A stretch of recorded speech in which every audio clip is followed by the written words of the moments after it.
कृष्ण एव च शृगालरूपः सिद्धार्थो मुण्डः सर्वशुभङ्करः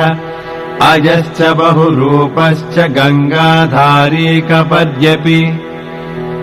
ऊर्ध्वरेता ऊर्ध्वलिङ्ग ऊर्ध्वशायी नभस्थलः त्रिजटश्चीरवासाश्च रुद्रः सेनापतिर्विभुः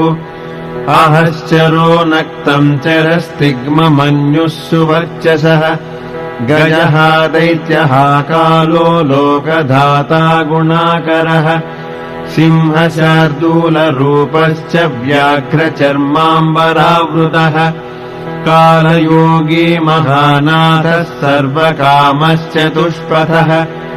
निशाचरः प्रेतचारी भूतचारी महेश्वरः